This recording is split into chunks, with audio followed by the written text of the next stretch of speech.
vocês já aprenderam o esquema de fluxo normal e float. Agora vamos para o esquema de fluxo absoluto, o esquema de posicionamento absoluto. Tá? Esse esquema de posicionamento absoluto, ele é regido pelas propriedades position com os valores absolute e fixo, ou fixed. Né? E para essa aula, nós vamos remover aqui todos esses parágrafos, vamos deixar aqui apenas os títulos H3. Vamos colocar aqui o ID nesses elementos também. ID 1, 2 e 3. E eu vou envolver esses elementos com uma div. Está aqui. Envolvemos, então, cada um desses elementos com uma div. Né? Nós podemos aqui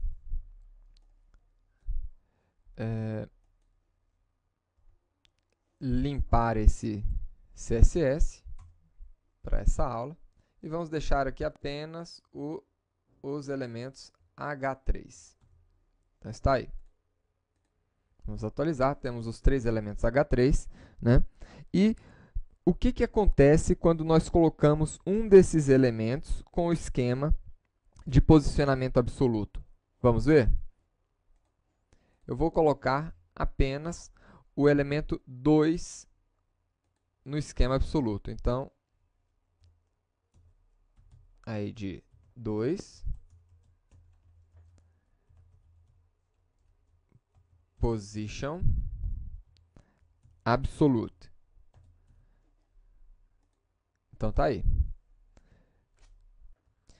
A primeira coisa que ele fez foi liberar o espaço que ele estava ocupando para o próximo elemento ocupar. Então, percebam que o elemento 3, né, o título 3, ele subiu para a posição que estava sendo ocupada pelo título 2, aqui, conhecimento multidisciplinar. E uma outra coisa interessante que apareceu aqui. O elemento 3 e o elemento 1, eles estão ocupando toda a largura aqui do nosso documento. O elemento 2, que está agora com posicionamento absoluto, ele está ocupando só o espaço necessário para o texto dele. Olha, vejam aqui o que está acontecendo com essa borda. Ela ficou bem menor. Isso porque esses dois elementos, tanto 1 como 3, eles ainda estão sendo regidos pelo fluxo normal de apresentação do browser. Enquanto que esse elemento 2, esse título 2, ele já está sendo regido pelo esquema absoluto de posicionamento. Tá certo? Vamos alterar aqui a cor de fundo desse elemento.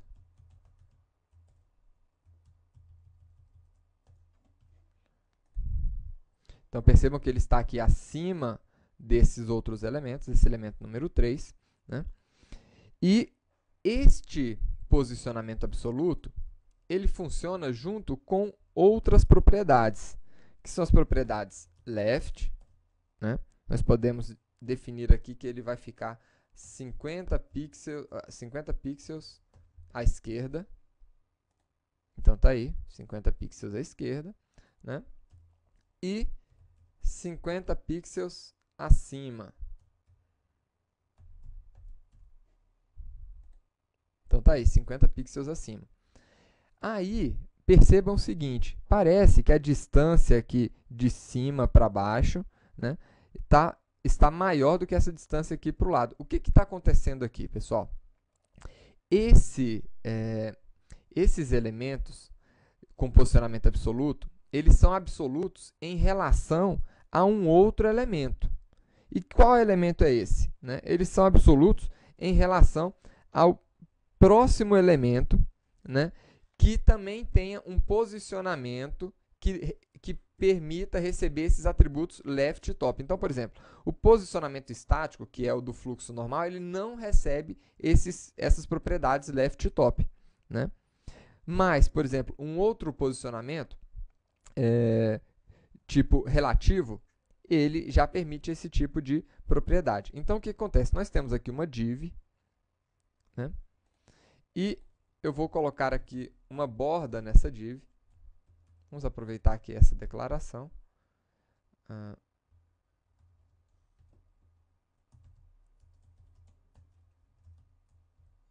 E eu vou colocar aqui uma borda vermelha na div onde eles estão. Então, percebam o seguinte, por algum motivo, ele não está posicionando, né? Eu não sei qual é a referência que ele está utilizando para posicionamento, porque aqui está maior, aqui está menor. Então, o que nós podemos fazer? O elemento que está envolvendo esse título 2 é exatamente o elemento div. Olhem aqui. Né? Então, o que acontece com relação ao contexto de posicionamento aqui? Né? Só explicar rapidinho. Ele estabelece a origem do sistema de coordenadas para posicionamento absoluto. Tá? É isso que define o contexto de posicionamento. E a regra que rege o posicionamento desse elemento aqui estabelece que os elementos posicionados com essa declaração absoluta, eles serão deslocados, tomando como base para uma determinação de coordenadas o ancestral mais próximo posicionado. Ou seja, ele vai precisar saber, ele vai se posicionar em relação ao ancestral dele, ao pai dele, que permitir esse tipo de posicionamento. Então, vamos colocar isso aqui. Position. Não vou colocar nem left nem top, só vou colocar o posicionamento relativo. E agora percebam que ele já mudou a disposição aqui.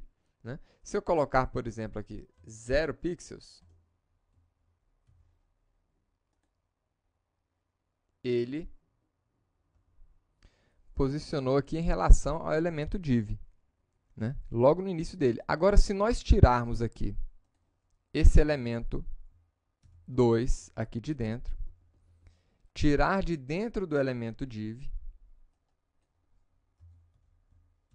estou colocando ali abaixo agora, de todos os elementos, né? Ele passa a posicionar o elemento em relação aqui à janela do browser, em relação ao body.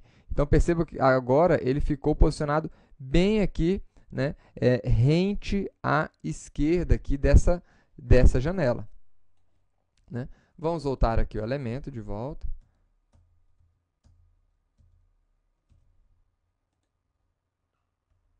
Lembrando ainda que esse posicionamento ele aceita valores negativos. Então, por exemplo, se nós quisermos colocar um valor negativo, é possível aqui também. Tá? Agora, qual é a diferença entre esse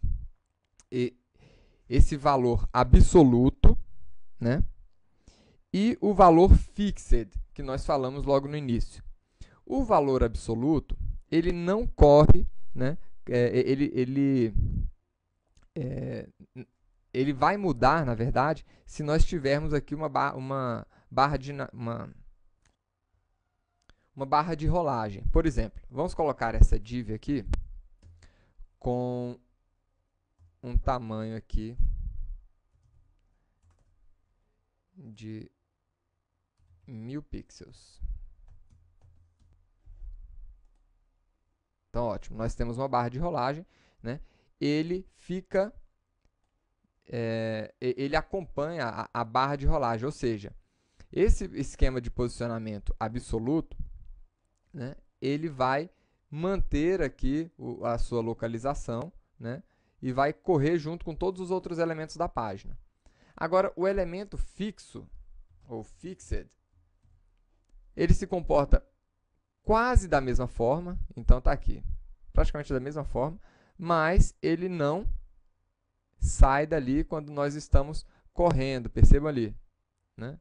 Ele não está mudando. Essas são as grandes diferenças entre os dois.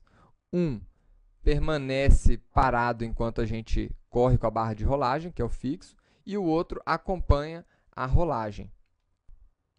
Na próxima aula, nós vamos ver como funciona o posicionamento em várias camadas, utilizando a propriedade z-index. Até lá, pessoal!